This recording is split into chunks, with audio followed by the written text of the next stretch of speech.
Bring the lube, y'all.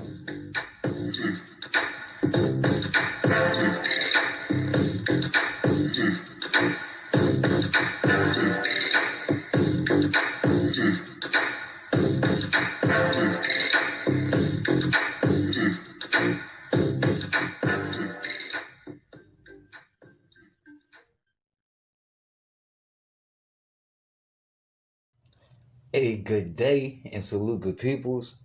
It's your man. I'm back at you guys. I have a news clip that I would like to share.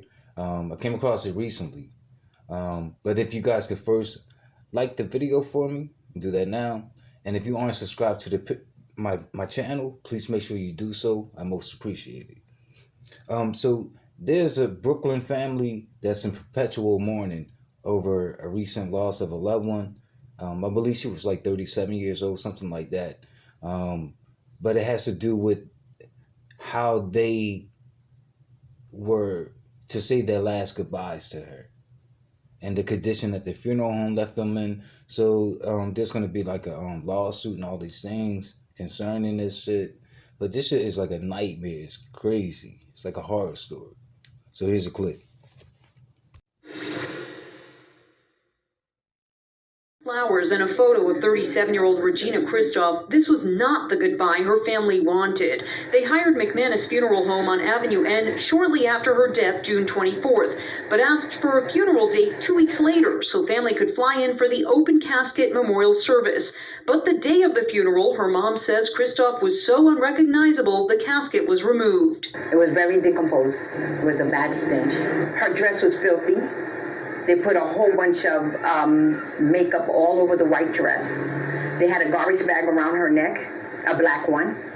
They had two bags around her feet, as to say she was garbage. The family made repeated attempts to see the body before the actual funeral, and they were denied access until the day of. To make matters worse, the family says the funeral director wasn't even on site, only a receptionist. He came over and took the extra cloth that was hanging off of the casket and covered her face with it. Then they say a family member and the employee removed the casket, but they were traumatized. When I got home, I couldn't even stand. Way in the Haitian community, the dead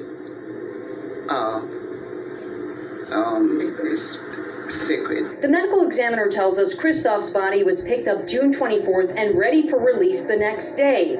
But the family says even though at that time they were in contact with the funeral home waited several days to pick her body up. We spoke with funeral director Anthony Tanga, who allowed us to record the conversation. Why did her body end up the way that it was? I think there was a lot of factors, the heat factor, the date, from the date of death to the day the family came in, to the day she was removed, to the viewing.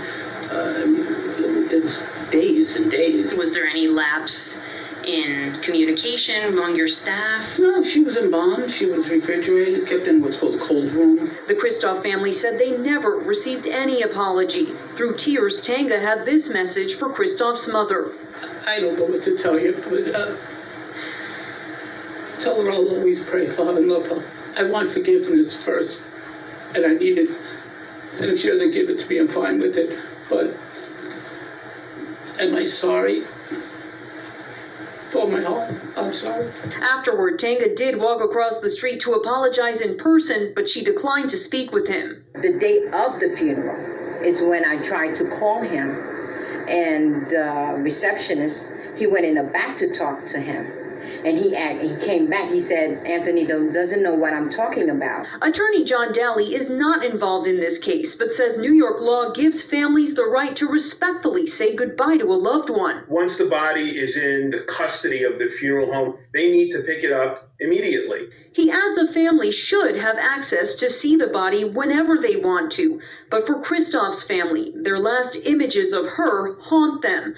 They try to replay memories like this of the nurse and single mom of two's bubbly and outgoing personality. All right, Tucker. No one said goodbye. No one. He took that right away from us, for us to say goodbye. In Flatlands, Brooklyn, Lisa Rosner, CBS 2 News.